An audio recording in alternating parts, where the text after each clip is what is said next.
Kak. Halo teman-teman semua, selamat sore. Selamat sore. Oke, sebelumnya saya ingin mengucapkan selamat datang dan terima kasih kepada seluruh partisipan dan juga Kak Ivan Satrio Lalamentik selaku speaker yang telah bersedia meluangkan waktunya untuk webinar kali ini. Perkenalkan, saya Ajeng Alifa dari Apiari Coworking Space selaku moderator pada webinar kali ini. Apiari adalah coworking space yang menyediakan ruang kerja, virtual office, dan juga aktivitas komunitas. Kami rutin mengadakan online event dengan tujuan untuk memberikan insight baru dan juga pengetahuan kepada teman-teman untuk dapat membantu berkembangnya bisnis atau dirinya. Untuk informasi mengenai event Apiari, teman-teman bisa keep update di Instagram @apiari.coworking. Seperti yang teman-teman ketahui, hari ini kita akan membahas topik mengenai food and beverage, industry compliance and legal aspect bersama dengan Kak Ivan Satrio Lalamentik selaku CEO dan co-founder dari Lexar ID. Feel free teman-teman jika ingin membuka videonya supaya kita lebih terasa ada interaksi dan nanti jika ada pertanyaan di tengah-tengah, boleh langsung drop chat aja ya. Kalau gitu tanpa berlama-lama, aku serahkan ke Kak Ivan untuk memulai materinya.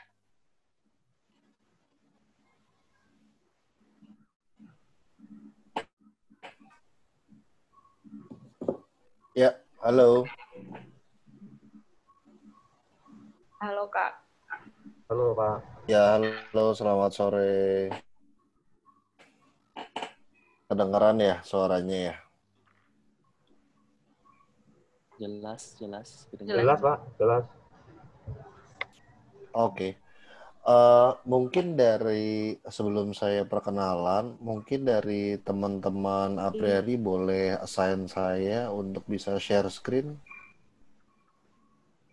Oke, Udah. siap. Ya. Sebentar ya. Saya share screen dulu. Oke. So, selamat sore teman-teman semuanya. Perkenalkan, nama saya Ivan Lalamentik. Saya di sini sebagai co-founder dan CEO dari Lexar. Mohon maaf, saya mungkin nggak sama video, takut koneksinya terganggu gitu ya.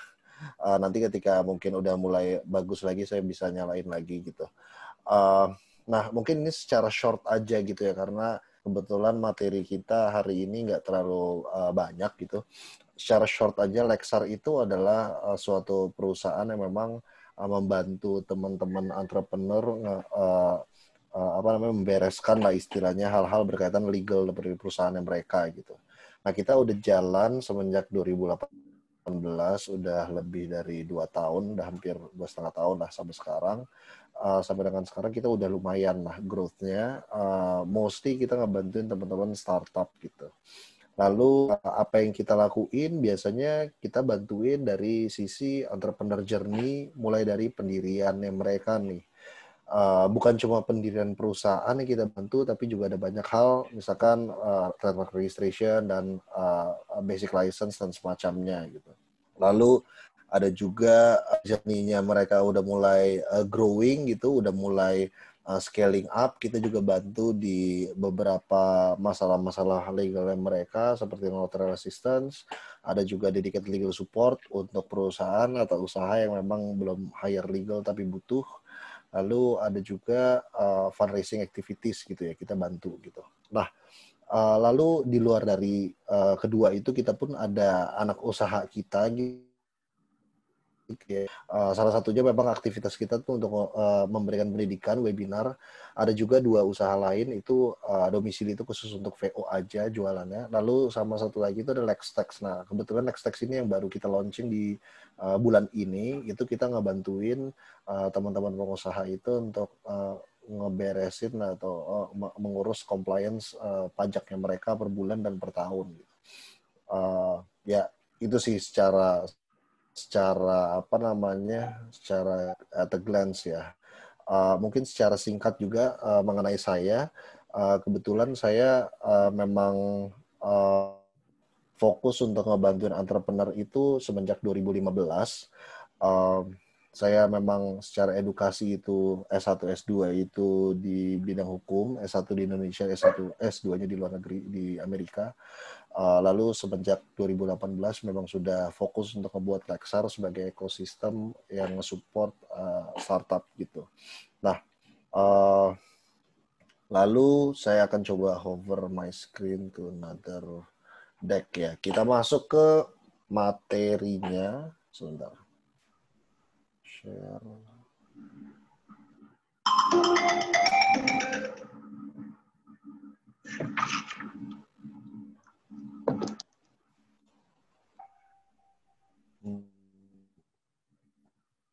Wait. Ya, kita masuk ke materinya.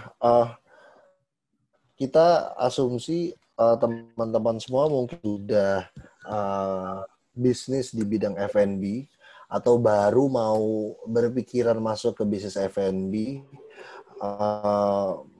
bisnis yang berkaitan dengan supporting F&B industry gitu. Di sini kita akan ngejelasin secara umum dan secara brief gitu ya, apa aja sih compliance-nya, apa aja sih aspek legal terhadap bisnis F&B itu sendiri. Nah, secara umum kita akan ngebahas hal-hal berikut ini gitu. Kita bakal ngebahas ekosistem dari industri tersebut. Kita bahas mengenai produk dan industri compliance-nya, lalu ada trading compliance, ada restoran or coffee shop compliance, dan mungkin juga bila waktunya berlebih kita akan bahas mengenai expansion strategy gitu. Ini karena di webinar ini akan ada series yang berikutnya akan dibahas poin-poin yang akan saya bahas ini secara lebih detail gitu. Hari ini kita akan bahas secara brief. Nah, mungkin secara intro gitu ya, kita mau coba ngambil sudut pandang. Ada satu film ya yang mungkin teman-teman di F&B Business harusnya udah pernah nonton atau aware setidaknya, itu adalah The Founder. Nah, di film tersebut, kalau memang sudah pernah nonton gitu ya, itu menceritakan mengenai awal mulanya atau cikal bakalnya dari franchise McDonald gitu. Nah, kalau kita nonton itu hampir di setiap scene-nya gitu ya, itu ada hal-hal yang berkaitan sama legal atau strategi yang nantinya akhirnya akan ada kaitan sama legal juga gitu. Nah, setidaknya yang kita bisa tarik benang merahnya itu ada perihal franchise di sana, lalu ada perihal trademark ya si McDonald itu sendiri, lalu yang ketiga ada trade secret. Nah, ini secara simpel bahwa di bisnis F&B aja gitu, yang memang awalnya McDonald itu dulu cikal bakalnya mungkin masih sangat kecil, aspek legal itu sangat diperhatikan, terutama kalau kita kilas balik itu di film tersebut, itu di terakhir mereka akhirnya tanda tangan suatu agreement yang memang memberikan hak terhadap si Michael Keaton ini terhadap penggunaan dari trademarknya. Nah, itu adalah salah satu bentuk dari perjanjian lisensi gitu ya. Mungkin kita nggak bisa bahas secara detail isinya apa aja dan semacamnya karena ya kita juga nggak ada dokumennya tersebut gitu. Cuma intinya itu adalah suatu usaha aja tuh yang memang dari cikal bakal yang memang ada potensi untuk sukses itu memang harus diperhatikan secara hati-hati, terutama mengenai ketika kita partnership dengan siapa. Lalu yang kedua dengan kita put the investment into a branding, we also need to consider the trademark registration aspek gitu loh.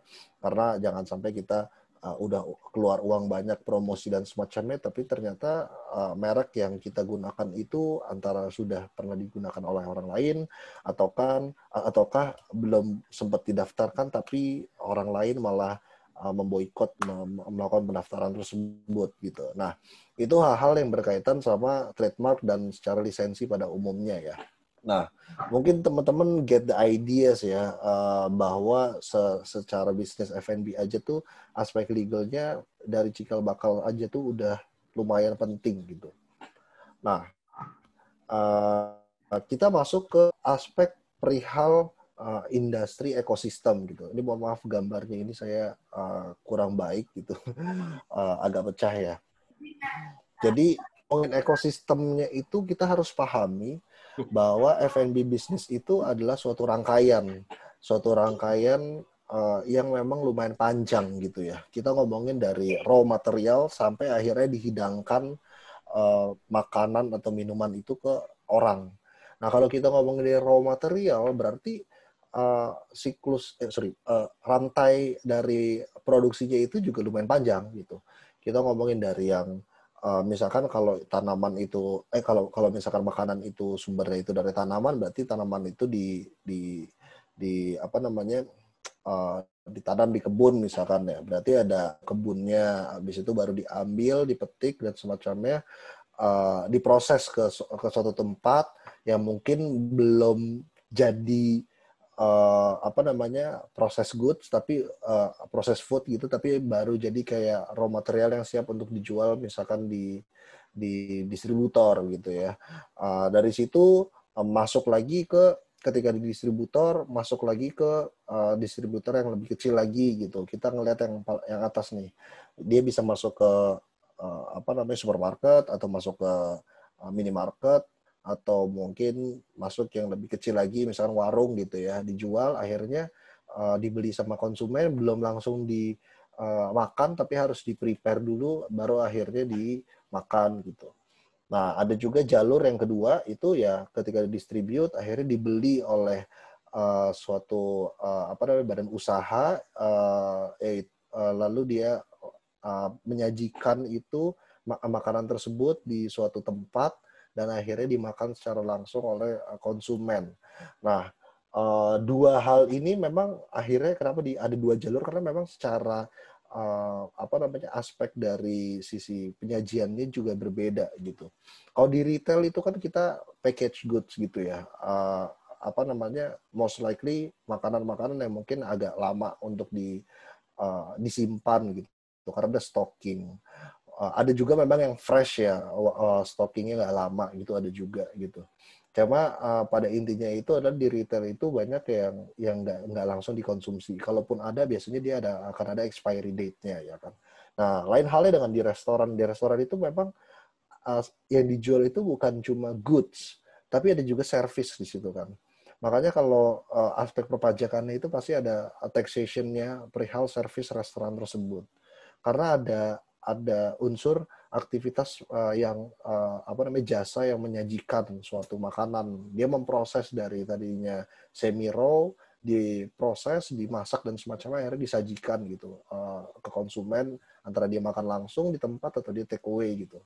Nah, kenapa sih saya ngebahas ini gitu? Karena industri ekosistem ini perlu dipahami karena dari sisi peraturan yang diatur oleh pemerintah itu, mereka melihat dari kacamata ekosistem seperti ini gitu. Maksudnya apa? Jadi misalkan ngomongin raw materials gitu, aturannya itu kita akan tunduk terhadap aturan yang berkaitan sama misalkan kalau perkebunan ya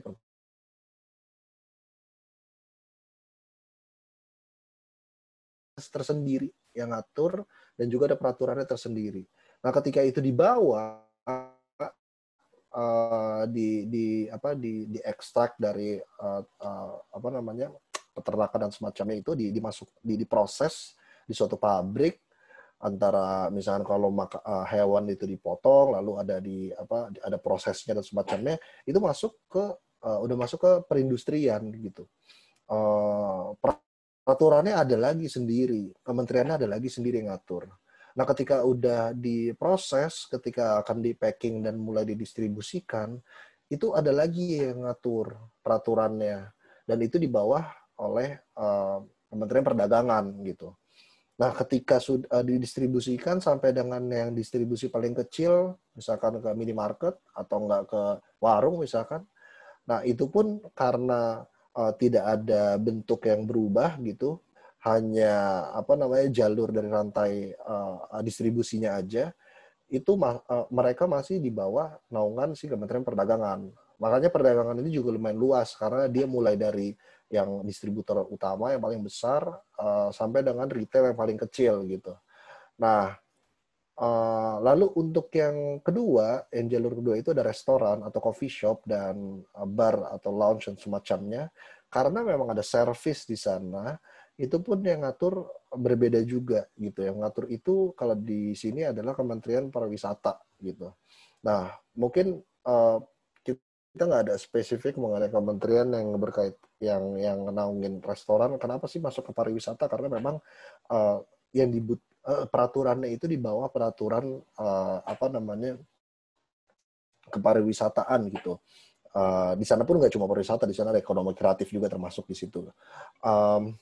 Lalu setiap kita akan membuat restoran dan semacamnya, yang dibutuhkan itu bukan SIUP gitu. Yang dibutuhkan itu adalah TDUP, tanda daftar usaha pariwisata gitu. Karena memang itu aturan di bawah Kementerian Pariwisata. Ada peraturan di peraturan di bawah naungan tersebut gitu.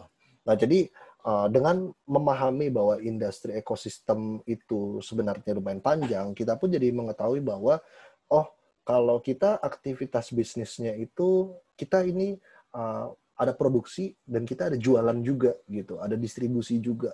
Berarti kita di bawah naungan siapa ya? Bisa jadi nggak cuma satu, bisa jadi dua. Maksudnya dua berarti bisa jadi kalian di bawah Kementerian Perindustrian dan juga di Kementerian Perdagangan. Tapi lain halnya misalkan kalau kalian memang yang punya mereknya, kalian yang punya resepnya, namun karena kapasitas produksi dan efisiensi, kalian memilih untuk meng-outsource proses produksi gitu di pabrik A gitu. Kalian ada perjanjian untuk produksinya dengan pabrik A dengan resep kalian dan semacamnya gitu. Nah, terus kalian bisnisnya itu di bawah naungan siapa? Nah, kalau kalian meng-outsource itu berarti yang melakukan produksi kan bukan kalian gitu. Kalian menunjukkan dengan ada agreement itu. Berarti yang di bawah industri itu adalah tetap si pabrik. Nah, kalian itu mungkin akan dianggap sebagai yang memiliki hak distribusi yang eksklusif gitu. Karena itu produk-produk kalian. Maka dari itu kalian bisa di bawah Kementerian Perdagangan. Kalian akan tunduk terhadap aturan-aturan berkaitan sama perdagangan gitu, tidak di perindustrian. Nah, dari situ mungkin harapannya teman-teman mulai memahami bahwa ini konsepnya seperti ini gitu ya.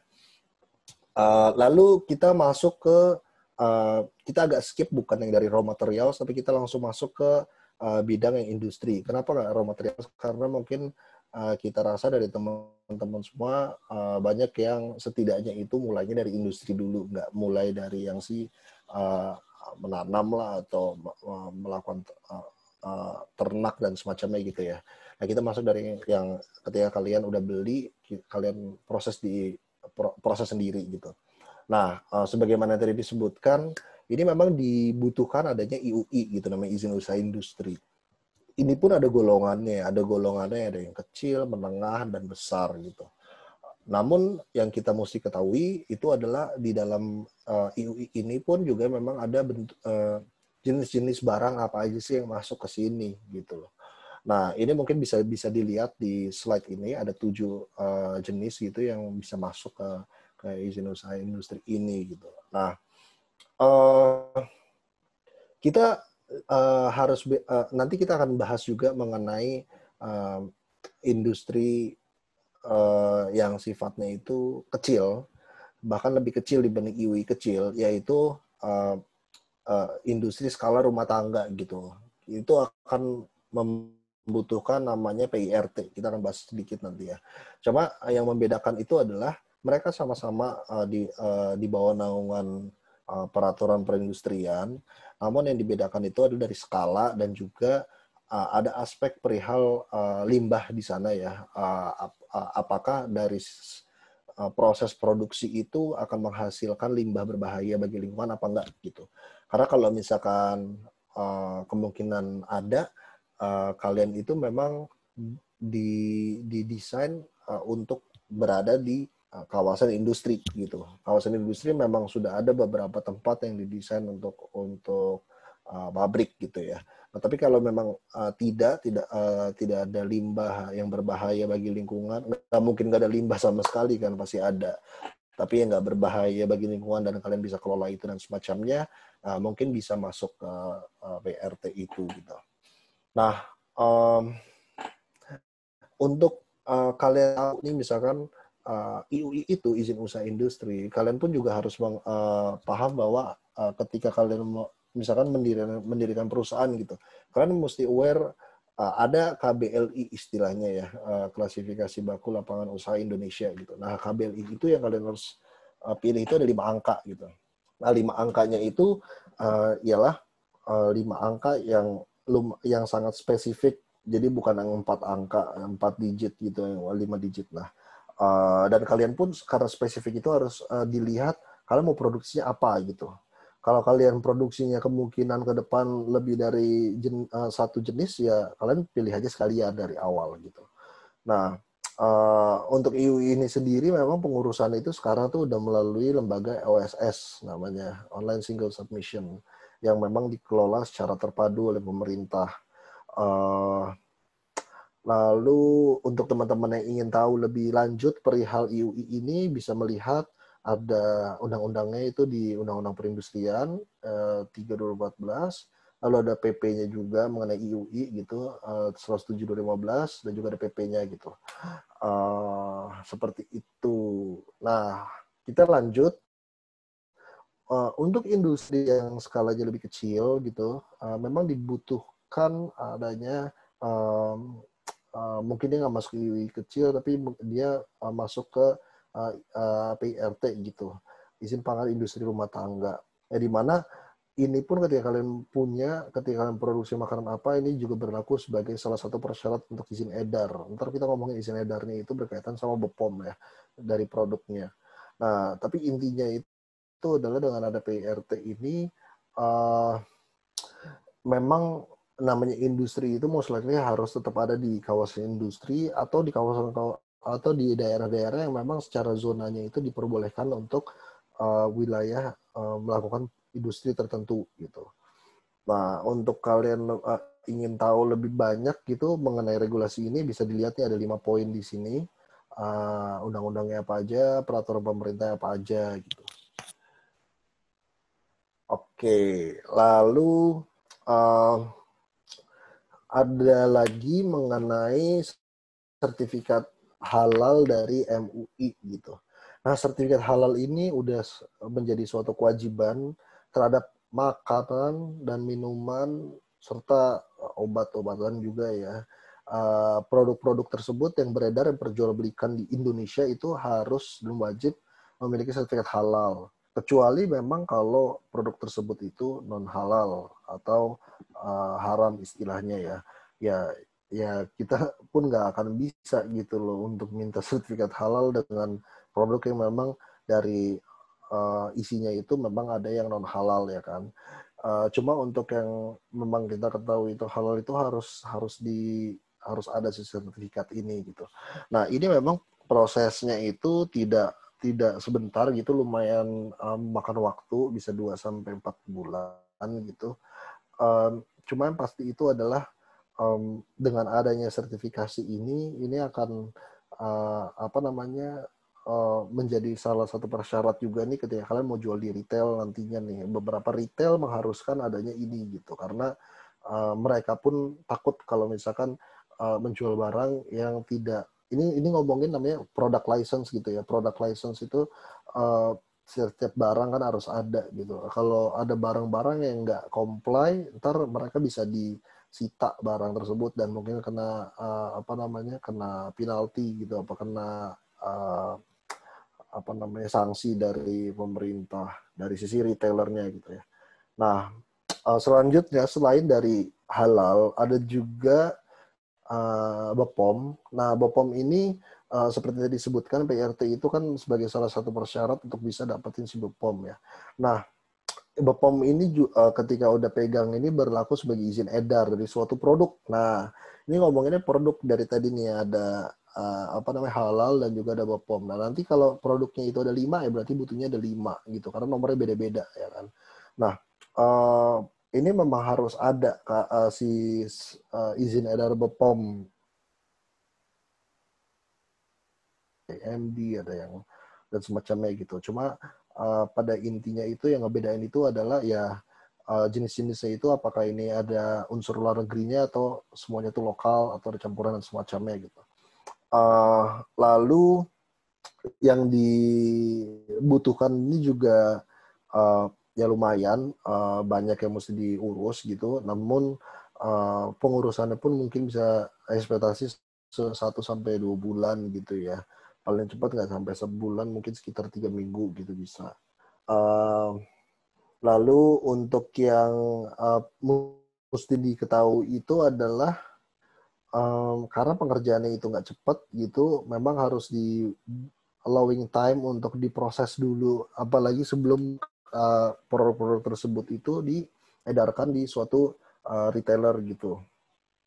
Nah, ini dari yang tadi kita bahas itu adalah produk compliance. Nah, produk compliance ini pun juga ada label makanan yang wajib ada informasinya apa aja. Ini kita ambil infografis dari Kementerian Kesehatan gitu ya. Nah, yang wajib itu adalah kalian mesti masukin tuh ada merek dagang di suatu kemasan produknya. Nama produknya udah pasti, ada daftar bahan yang digunakan untuk komposisinya di situ. Lalu ada pesan kesehatannya, ada berat atau isi, ada keterangan tentang halal, tadi yang si sertifikat halal itu. Lalu ada informasi nilai gizi, ada nama dan alamat yang produksi itu siapa, ada tanggal, bulan, dan tahun kadaluarsa, dan ada izin edarnya yang si BPOM tadi gitu. Nah ini contohnya yang sebelah kanan itu penempatannya di mana aja gitu ya. Expired naruhnya di mana, lalu ada yang berat bersih itu di mana, nah dan juga BPOM-nya itu posisinya di mana, nah ini nih sini. Lalu komposisi juga ditulis gitu. Untuk makanan yang dari luar negeri pun juga bisa. Ini contohnya yang kayak kanan atas ini makanan dari luar negeri karena kita lihat nih produksinya itu bukan di Indonesia tapi di Prancis gitu. Nanti BPOM-nya itu juga beda itu, bukan MD tapi ML gitu karena dari luar negeri kan. Seperti itu. Ya. Nah, kita tadi ngebahas perihal yang industri gitu ya, yang termasuk produk yang diproduksi oleh oleh kalian sendiri. Nah, ini kita ngomongin ketika kalian itu butuhnya itu adalah trading ya, ketika kalian itu jual beli makanan minuman aja gitu. Butuh nggak sih BPOM-nya gitu? Nah, tergantung maksudnya kalau kalian yang istilahnya yang punya produknya, berarti kalian yang ngurus nih, BPOM-nya kalian pegang gitu loh atas nama perusahaannya kalian.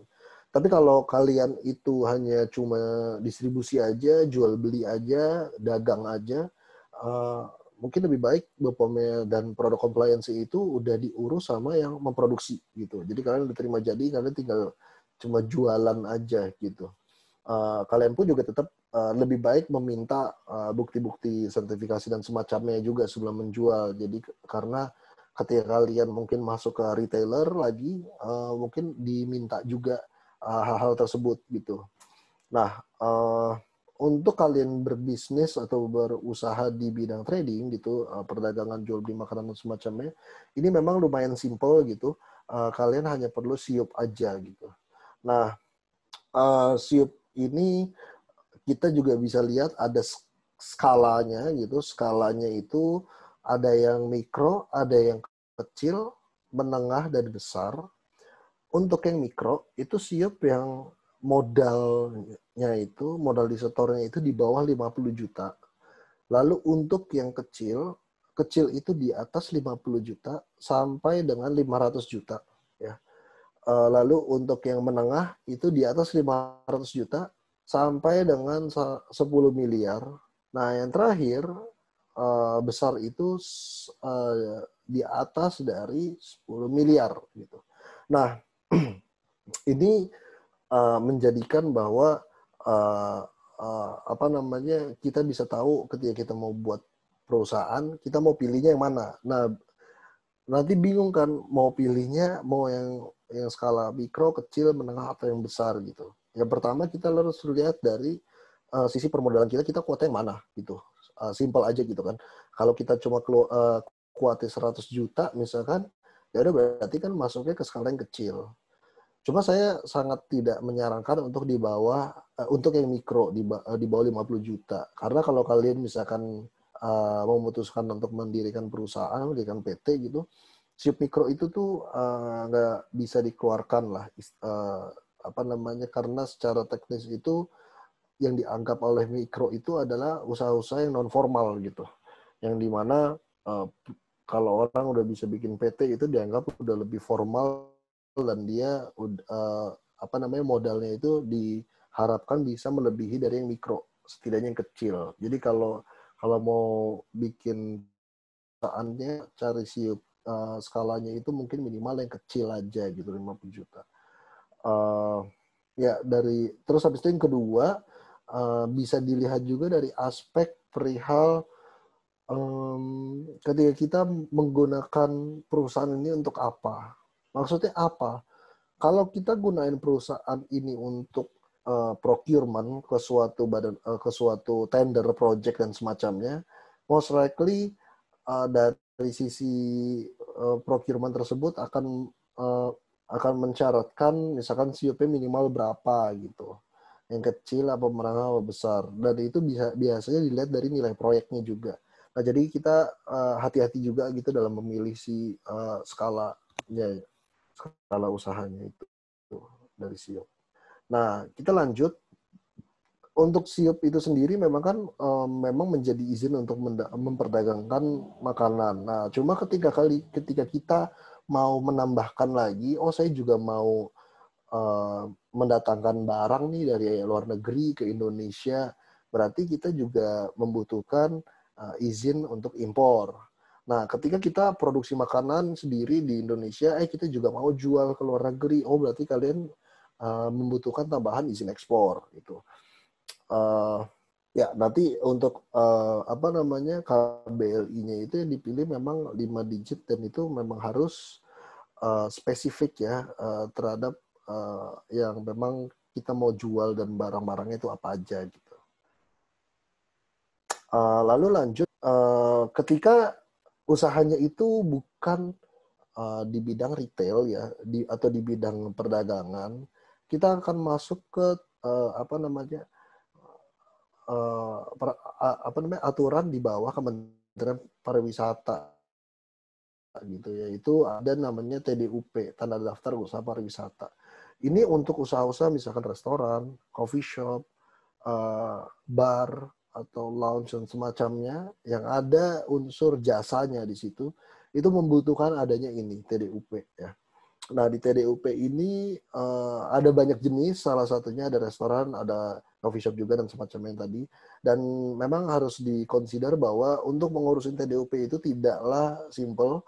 Ada banyak hal yang mesti dipersiapkan sebelum kita mendapatkan si TDUP. Prosesnya pun juga kita pertama ngurusin sampai dengan dapat dulu TDUP sementara, habis itu mengurus SLS namanya, sertifikat layak sehat ini mana ya? Nah ini sertifikat layak sehat. Nah di sini karena ada sertifikasi dari sisi chefnya, dari sisi kehigienisan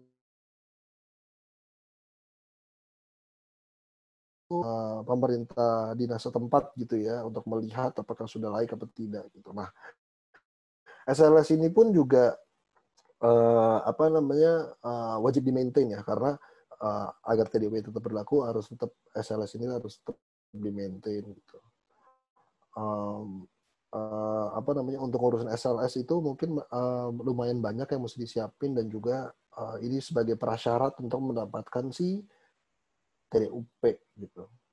Nah mungkin kita singgung juga sedikit perihal franchise gitu ya. Sebagaimana tadi sudah dijelaskan di awal-awal mengenai film The Founder ya. Di film itu kita ngejelasin juga salah satu aspek pentingnya itu adalah mengenai waralaba gitu. Nah, kita harus paham juga secara dasar waralaba itu ada aturannya sendiri ini di bawah Kementerian Perdagangan.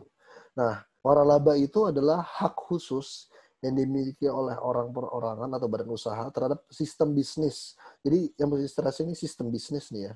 Kita stressing sistem bisnis dengan ciri khas usaha dalam rangka memasarkan barang dan atau jasa yang telah terbukti berhasil. Nah, ini stressing kedua. Telah terbukti berhasil, berarti memang memiliki sistem, udah ada buktinya kalau berhasil, lalu dan dapat dimanfaatkan dan atau digunakan oleh pihak lain bersama perjanjian waralaba. Nah, ini dua tadi itu sistem bisnis yang terbukti berhasil dan dapat digunakan oleh orang lain gitu ya. Jadi kalau kita bikin coffee shop baru satu, terus kita rasa udah ada sistem, udah terbukti berhasil, bisa di-franchise-kan. Tapi kalau masih istilahnya nih ya mungkin belum setahun gitu, jadi belum sistemnya juga masih berubah-berubah gitu secara SOP dan semacamnya, dan belum ada bukti bahwa ini berhasil. Nah, ini yang sulit untuk bisa masuk ke dalam definisi franchise ini gitu. Nah, kenapa sih franchise ini ada aturannya? Karena begini, franchise ini kan ketika ditawarkan itu kan juga penawarannya itu di publik, ya kan. Dan ketika kita melakukan penawaran di publik, itu biasanya ditawarkan itu ada iming-iming, bukan iming-iming sih, memang benar ya, memang ada berkaitan dengan investasi gitu. Nah, investasi tapi dalam bentuk kita menawarkan sistem usaha yang sudah terbukti berhasil memberikan return investasi gitu. Nah, berbeda halnya dengan investasi bentuk-bentuk yang lain, saham dan semacamnya. Kalau waralaba ini karena ada unsur penawaran di publik, pemerintah itu memang merasa bahwa harus melindungi publik dan masyarakat dari franchise-franchise yang istilahnya itu bodong atau yang nggak terbukti berhasil, yang nggak punya sistem bisnis atau macamnya gitu. Maka dari itu untuk franchise-franchise yang legit itu memang diharuskan dan diwajibkan untuk melakukan pendaftaran ke Kementerian Perdagangan. Gini, di sini ada peraturannya, harus punya kriteria yang tadi saya sebutkan. Harus yang pertama punya ciri khas, harus ada bukti kalau ada keuntungan. Yang ketiga memiliki standar SOP ya. Yang keempat itu mudah diajarkan. Yang kelima ada dukungan yang berkesinambungan. Yang keenam itu hak yang terdaftar. Nah, kita coba bahas sedikit satu-satu nih sedikit ya. Yang pertama memiliki ciri khas usaha. Nah, itu juga yang menjadi daya pembeda antara usaha ayam geprek A dengan ayam geprek B gitu. Lalu yang kedua terbukti sudah memberikan keuntungan karena memang yang tadi dibilang ya, sistemnya itu sudah terbukti menghasilkan gitu. Jadi bukan kalian baru kayak 2 bulan langsung kalian jual franchise, enggak gitu. Harus ada buktinya kalau ini ada untungnya gitu. Lalu yang ketiga harus punya SOP gitu. SOP-nya itu antara SOP pelayanan, SOP dari produksinya di belakang gitu sampai kemasan dan semacamnya, dan itu dibuat secara tertulis gitu. Nggak boleh yang kayak cuma kita buatnya ngomong secara verbal aja. Nah, yang keempat itu memang harus mudah diajarkan dan diaplikasikan ya. Artinya itu sistem yang dibuat itu memang sudah ada kurikulum untuk ngetrain ketika mereka itu akan onboarding karyawan-karyawan baru gitu, atau ketika mereka akan mengexpand si franchise itu dengan cepat gitu ya. Mereka udah ada training kurikulum dan sistem sendiri gitu. Lalu yang kelima ada dukungan berkesinambungan gitu. Sorry. Jadi maksudnya ini adalah franchise itu bukan kayak one hit and run gitu atau nggak beli putus, enggak. Franchise itu adanya sustain support gitu. Nah, ketika kita ngambil franchise misalkan salah satu franchise makanan apa misalkan ya, ketika kita udah beli itu, kita kan juga nggak tahu ya sistem media beli makanan di mana dan semacamnya. Most likely yang menjual franchise itu akan mensupport juga makanan-makanan. Nah, karena itu sebagai suatu revenue buat dia juga kan, untuk supply makanan-makanan dan semacamnya itu tuh cuma dari dia doang belinya istilahnya. Nah, itu dukungan-dukungan itu tuh harus berkesinambungan ada gitu. Nah, yang keenam yang tidak kalah pentingnya itu adalah hak yang terdaftar. Nah, ini yang paling penting karena hak ini disebut maksudnya itu adalah merek ya. Karena untuk bisa kita memiliki daya pembeda, ada ciri khas itu memang ada brandingnya tersendiri yang beda dari yang lain. Nah, di satu sisi branding tersebut pun harus didaftarkan dan ini sebagai suatu kewajiban bahwa mereknya itu didaftarkan dulu baru bisa mendaftarkan franchise gitu. Mungkin ini secara sedikit aja saya singgung gitu. Kenapa sih saya tadi sempat ngomong mengenai pentingnya merek gitu ya. Nah, jadi merek ini untuk teman-teman yang memang sudah put an investment apa namanya budget ke branding dan semacamnya itu sayang kalau misalkan ternyata tiba-tiba ada yang pakai merek itu dan semacamnya gitu. Nah, jadi memang harus dipikir juga untuk menginvestasikan juga ke pendaftaran merek. Nah, merek ini ketika melakukan pendaftaran memang kan ada cost-nya ya. Tapi saya selalu bilang sebenarnya ini bukan cost, ini adalah investment. Kenapa? Karena uh, kalau misalnya cost gitu kan ya udah kita bayar, habis itu udah hilang gitu. Kalau ini kita bayar, kita dapat barang. Nah, barangnya ini kan memang intangible ya, suatu registrasi, mendapat sertifikat. Cuma ini adalah di dalam apa namanya financial management ini disebut sebagai aset yang tidak berwujud. Karena value-nya bisa nambah terus. Kita bisa melisensikan merek kita, misalkan kalau udah makin gede gitu. Kita bisa menjual bahkan merek kita gitu. Jadi ada nilai komersil yang akan terus bertumbuh dari sesimpel kalian registrasiin merek. Nah, artinya itu kan bukan cost, itu investasi ya, karena ada nilai komersil yang tumbuh terus gitu. Nah, merek ini pun saya selalu sarankan misalkan kalian udah punya perusahaan, daftarannya itu atas nama perusahaan karena itu sebagai suatu aset perusahaan yang apa terlepas dari orang-orang yang punya yang buat sebelumnya gitu. Jadi memang itu udah dipegang sama perusahaan dan oleh karenanya untuk investasi untuk meminta adanya investor nantinya itu akan lebih mudah gitu. Dan ketika udah ada merek itu kan lebih jelas misalkan kita mau franchise kita bisa lisensikan juga dan semacamnya gitu. Nah, lalu kita singgung sedikit mengenai rahasia dagang. Nah, karena F&B bisnis ini tidak jauh juga dari resep misalkan yang rahasia dan semacamnya gitu. Nah, secara undang-undang itu memang ada hakinya yang berkaitan dengan rahasia dagang. Itu ada pendaftarannya. Nah, coba karena sifatnya istilahnya namanya rahasia dagang kan sifatnya confidential ya atau undisclosed gitu information ya. Banyak teman-teman yang sungkan juga mendaftarkan gitu. Nah, cuma ternyata buat apa sih untuk mendaftarin? Ya balik lagi, pendaftaran yang dilakukan itu untuk melindungi dari pihak ketiga. Nah, kalau kalian nggak daftarin, ya sebenarnya tetap dilindungi. Bisa nggak sih? Ya bisa-bisa aja gitu. Cuma istilahnya nih dari pemerintah itu tidak ada informasi mengenai data rahasia dagang tersebut yang bisa menjadikan itu sebagai suatu bukti ketika kalian ada dispute gitu. Nah, jadi fungsinya itu lebih kepada membantu kita ketika berargumen, ketika menjadi dasar ketika kita ada case nantinya ya, kalau kita daftarin ke Kementerian Hukum dan HAM. Namun pada intinya itu adalah melindungi rahasia dagang itu gampang-gampang susah. Kalau saya sarankan melindunginya itu dari sisi produksinya aja.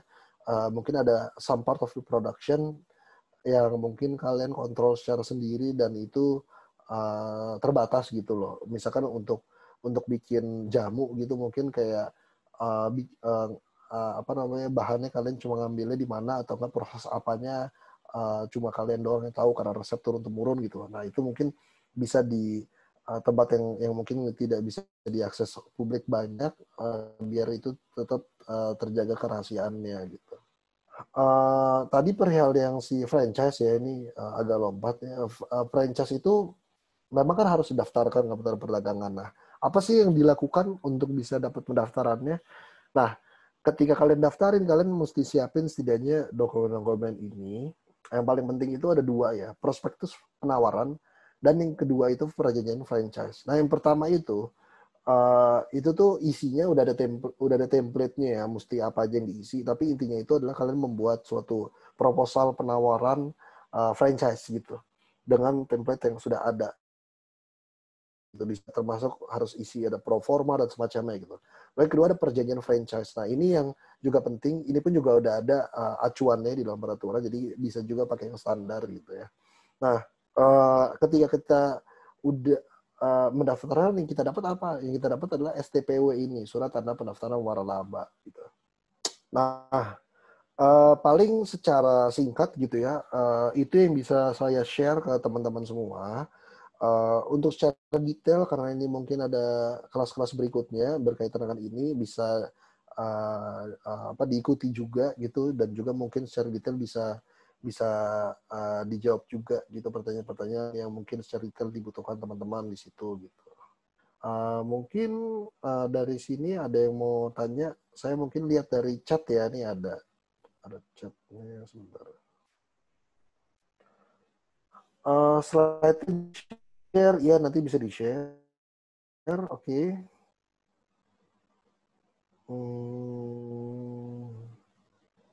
Kalau untuk iklan atau promosi produk, nah ini nih, iklan atau promosi produk itu tuh nggak sembarangan.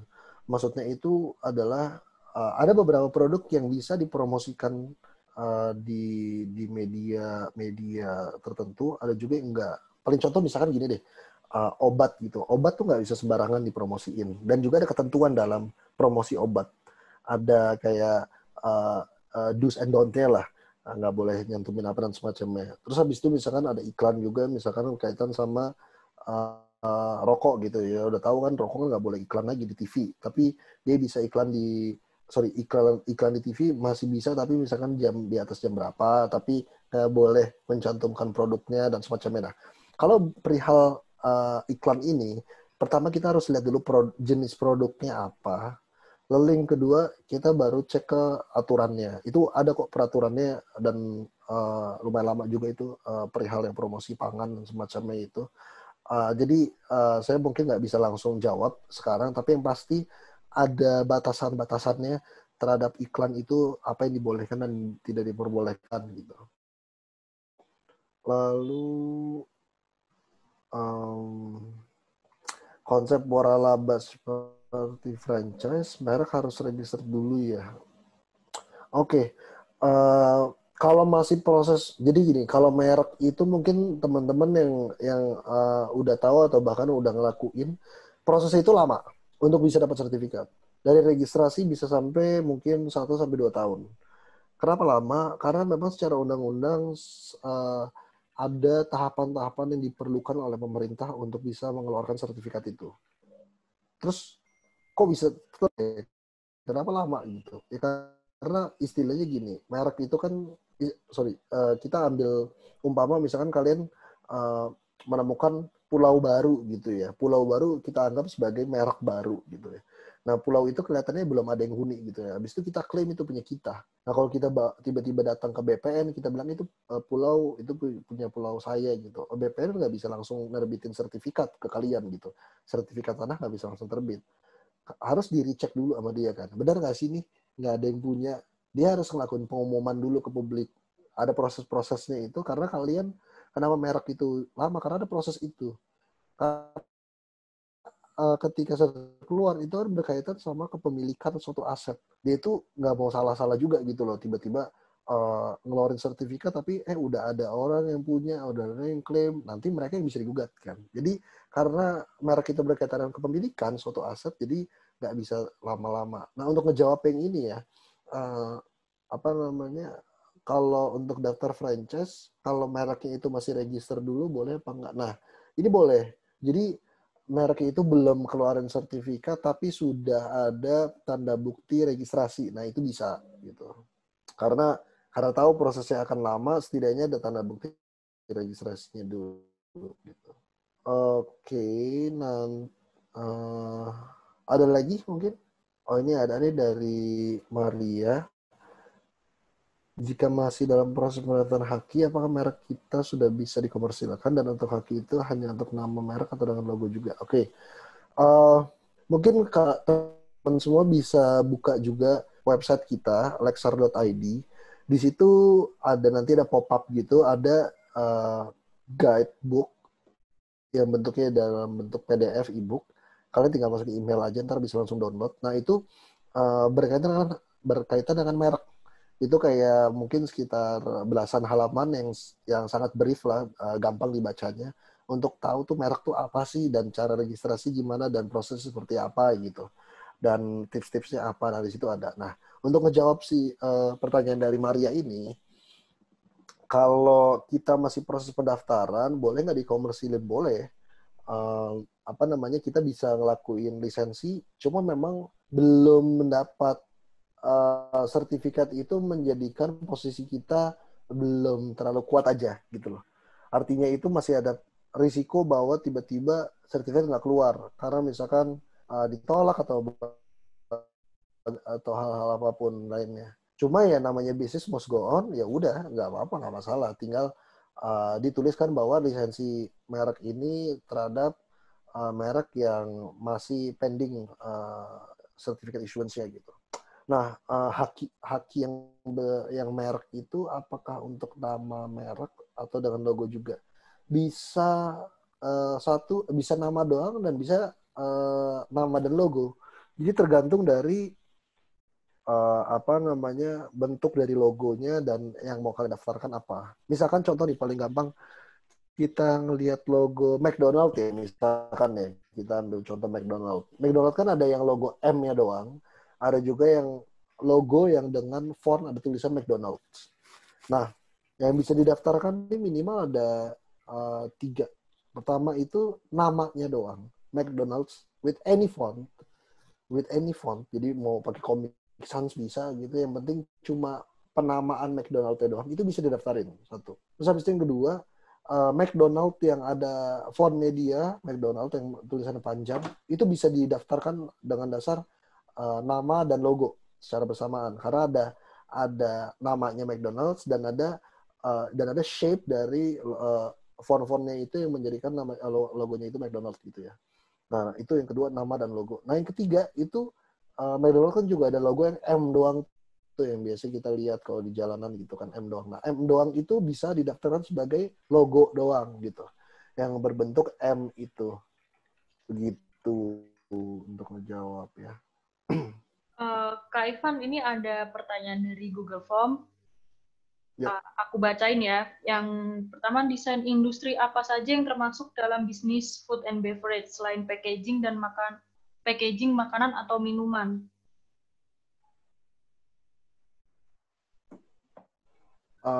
Oke. Industri itu sebenarnya lumayan luas.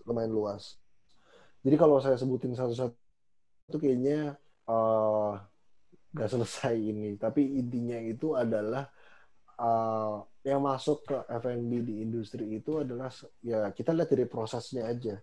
Kalau kita ada proses yang setelah selesai proses itu kita nggak langsung ketemu customer, kita itu masih ada proses untuk distribusi. Nah itu berarti masuk di industri. Atau bahkan ketika belum masuk ke customer dan itu belum jadi package goods, misalkan masih jadi semi raw gitu, itu juga termasuk. Misalkan kalian frozen food gitu, yang level industri itu masuk. Frozen food level industri maksudnya secara skala produksinya ya.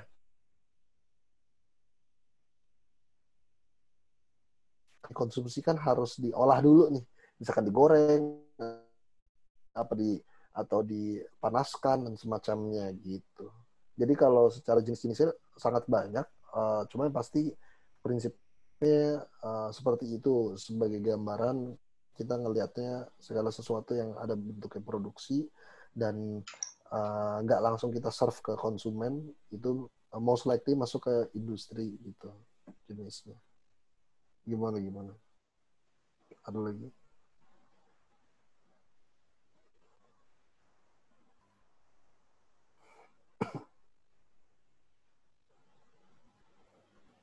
Mohon maaf, maksudnya HKI desain industri bukan kegiatan industri. Terima kasih Kak Ivan.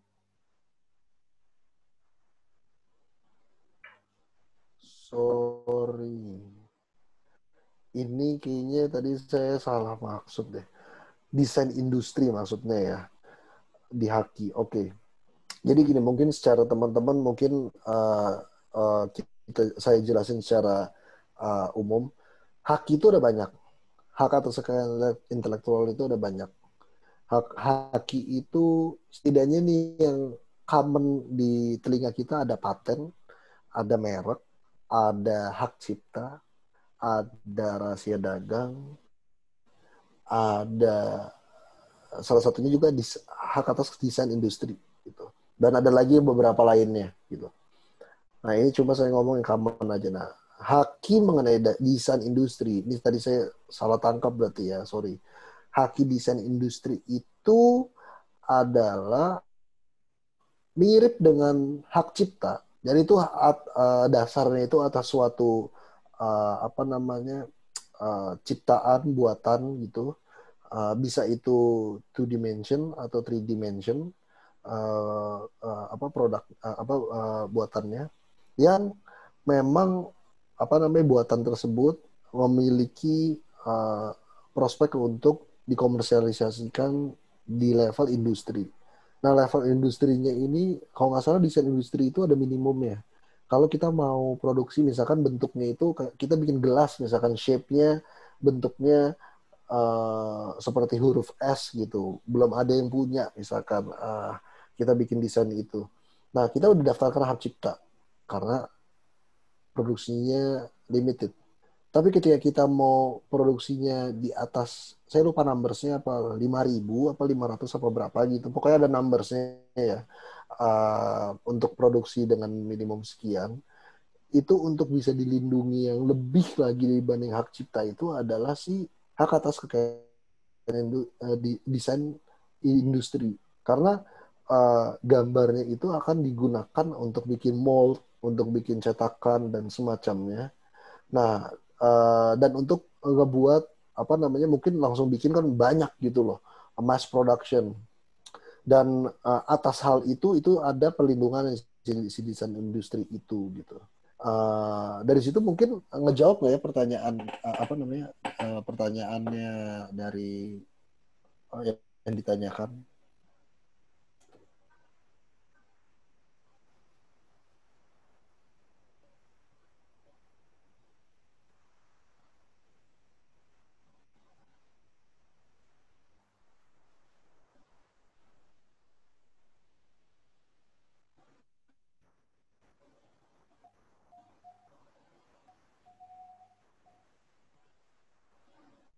Oke, mungkin sepertinya sudah tidak ada pertanyaan lagi dan kita sudah berada di penghujung acara. Sebelum mengakhiri webinar kali ini, saya dan Apriari ingin mengucapkan terima kasih kepada Kak Ivan dan juga teman-teman yang sudah hadir dalam webinar kali ini. Semoga bisa memberikan ilmu tambahan untuk teman-teman. Kami ingin mengingatkan untuk update event schedule Apiari bisa follow di Instagram kami @apiari.coworking atau jika butuh ruang kantor, virtual office, dan jasa-jasa lainnya untuk membantu bisnis teman-teman juga bisa infokan kepada kami agar kami dapat membantu. Sebelumnya, kita boleh foto bareng dulu ya. Oke, bisa di ini nggak apa di nah Ya, bisa. oke. Oke.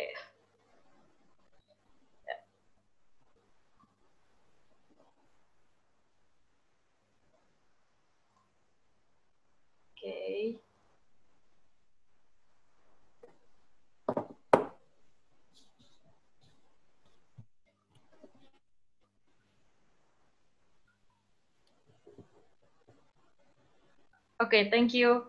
Terus, terima kasih untuk sekali lagi. Sampai bertemu di webinar selanjutnya. Dadah. Terima kasih Kak Ivan, teman-teman. Ya, terima kasih. Kak Ivan.